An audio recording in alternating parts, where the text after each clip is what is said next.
Good afternoon po. Ito naman po ang tinatawag na hagstone. Hagstone na ang spelling po is H-A-G. Hug. Hindi po H-U-G ha. Hindi hug na yakap. Ito po ay hagstone na ibig sabihin ang ganito pong klaseng bato o ito kasi meron kasing bato nito. Meron namang itong sa akin coral. Meron namang shell. Basta meron po siyang butas na ibig sabihin, nagkaroon siya ng butas na hindi gawa ng tao. Ibig sabihin, gawa ng kalikasan. So, itong klase ng hagstone na hawak ko, siguro wala pa ako dito sa mundo, andito na to. Nabutas po yan dahil sa sa ulan or something na anuhan siya ng tubig. So, hindi siya kayang mabutas ng 10 years, 20 years siguro. Ito is matagal na talaga ang ganitong klaseng hagstone. Na ang napakaganda nito sa ganitong klaseng hagstone. Pag halimbawa, ako kasi na-observe ko dito sa hagstone na ito. Ganito, tinatanggal ko yung salamin ko. Dahil dito, ito yung ginagamit ko, yung pinakababa, yung maliit. Sumisilip po ako, sinisilip ko, binabasa ko. I tried to read something na yung sa halimbawa, bibasahin ko yung kahit yung nasa Bible, babasa. Ang liwanag po, hindi na kailangan niya ng salamin. At saka ito po kasi, pagka hindi ko pa naman na-try na pag halimbawa merong buwan, isisilip po lang daw po ito, titingnan mo po dito sa mga butas na yan, makakita ka daw po ng mga fairies. I don't know, hindi din naman ako kasi ayaw ko naman gawin yung mga ganyan kasi ang ko lang naman is importante sa akin ay meron akong hagstone. Maganda din po ito pag halimbawa may kinagat ng ahas o mga rabies. Nakakagamot po ito. Kuskusin lang ito yan, yung niya, yung shell niya. Ay itong ang tawag dito. Itong coral. Dikdikin lang yan. Ay, ano ba yung tawag diyan? Yung kudkud, ganunin. Tapos yung niyan, yung parang ash. Ilagay mo doon sa sugat niya. Then, hanggat maaari, pwede siyang ipainom. Kasi ang ganito pong hagstone, associated with good spirit. Pero, pwede din po itong gamitin ng mga bad spirit. So, depende na po yan kung sa anong klaseng affirmation ang gusto mong ipasok dito. So, sa akin kasi, nasa kumbaga ang ko dito is kapangyarihan ng Diyos Ama. Yung iba kasi ginagamit ito pang kulam. Napaka-powerful po ang ganitong klaseng bato. Kung gagamitin mo siya sa kabutihan, then the Holy Spirit, the powerful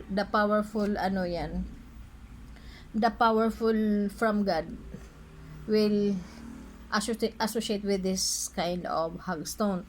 Pero kung ang mo mang-destroy ng tao, pwede mo rin to gamitin. I-wish mo lang dito sa sa hagstone na ito. Marami kasi itong ibig sabihin dala, pwedeng sa masama, pwedeng sa mabuti. Pwede nyo po pwede nyo i-research sa Google or even sa YouTube. Hanapin nyo lang po ang about hagstone. Marami talaga ang nito, marami talaga ang dala nito. Pwedeng gamot ng kagat ng ahas o lahat ng mayroong mga rabies. Pwede ito, nakakagamot din po ito.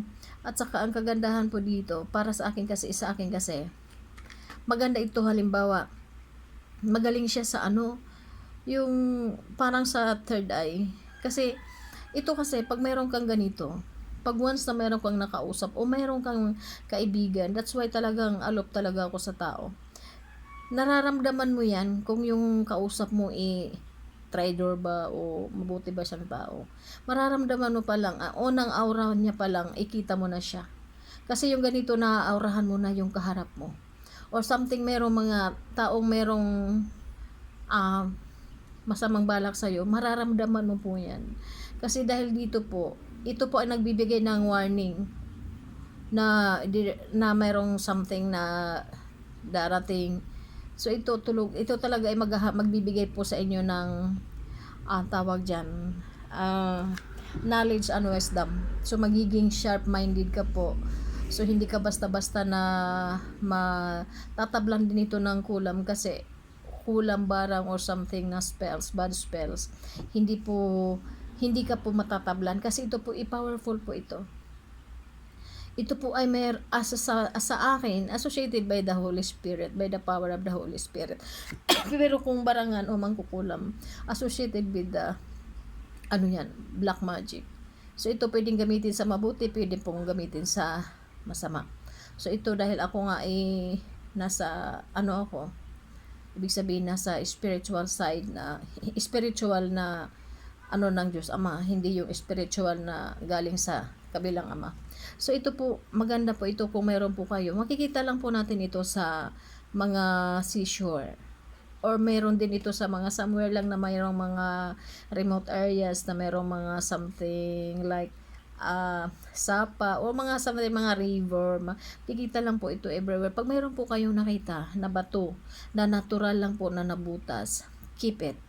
Dalhin nyo po kasi maganda po yan panglaban sa mga sa mga masasama. Pwede yan gawing kwintas o pendant. So sa mga dapat po magko-collect tayo ng mga ganito. Kung tingnan mo naman, akala mo ito ginawa ng tao. Tingnan mo, parang pero hindi po. Ito po inakuha ko po noong mahal na araw. Nagbisita iglesia ako, then dumaan kami sa isang beach. Then doon nakakuha ako ng maraming mga mutya. So isa ito sa mga dinampot ko. Matagal na po ito sa akin. So ito naman po nagiging magiging alert ang ating mind. Maganda po ito for meditation, o madali mo lang ma-memorize kung meron kang gustong i-memorize, kasi magkakaroon ka dito ng yung tawag niyan, yung aura mo magiging magaan sa tao, then magiging alert ang mind mo. So marami po itong ang hagstone na to. Yun nga lang, tingnan nyo, para siyang tawag doon, skull. Para siyang skull, pero hindi po yan gawa ng tao. Gawa po yan ng kalikasan, nabutas po yan dahil sa ulan or something na siya ng tubig. So isa ito sa mga magandang hawak ko na lucky charm. Kasi ito po, dahil dito po maano ako sa ibig sabihin sharp talaga ang ang pakiramdam, yung hindi mo ako basta-basta na maiisahan or something. Kung may binabalak mo pa lang, isip ko na. Iniisip mo pa lang, isip ko na. Ibig sabihin mas advance ang thinking ko kaysa sa iyo. So that's why ako, hindi mo ako basta-basta magiging kaibigan. Marami ka pang dapat na bago mo ako maging ka-close. Kasi ako, nararamdaman ko kaagad kung mabuti kang kaibigan o hindi. So, ayun tingnan mo, para siyang skull talaga. So, mga ganito po, kahit anong klaseng bato po, kahit isa lang po ang butas, pwede po, ikulit nyo po yan. Kahit isa lang. It's open lang talaga, 3 talaga ang butas nito. Kaya ito naman ay iningatan ko. Kahit isang butas lang po, kahit ganito lang po kaliit na na bato, or ganito lang. Kahit yung mga liliit lang na bato na mayroong mga butas, i-keep nyo po. Kasi maganda po yan. Ang hagstone kasi is yan, isang klase ng stone ng protection. Mayroon po yan mga gabay. Like ito, hindi ko alam, naaurahan ko din siya. 'Di ba? Para siyang skull talaga. So ito po ay aking iniingatan din. Kasi yung mga ganito, mga unusual, kinikip ko yan. Kasi ito mayroon din kasi itong maganda kasi ito sa sa tawag doon. May maganda din ito sa negosyo.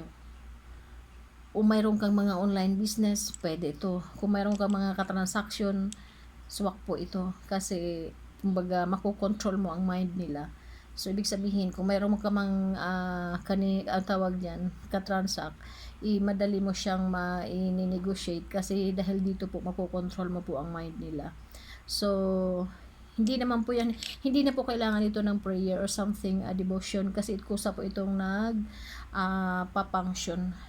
So, sa mga collector po ng mga Lucky Charm, so mag-collect na po kayo ng Hagstone. Ito po ay napakagandang bato, protection, and then Lucky Charm. Pwede nyong gawing quintas o pendant para protection sa araw-araw, palalo sa pagbibiyahe,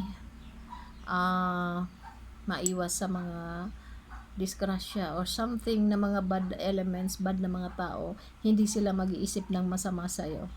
Dahil ito po ay magpo-protect sa atin, parang shield ito sa atin pag mayroon tayong ganito.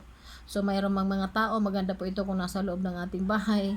So kung mayroon mga tao na magnanakaw na gustong pumasok sa iyo, magbabago po ang kanilang pakiramdam o ang kanilang masamang iniisip.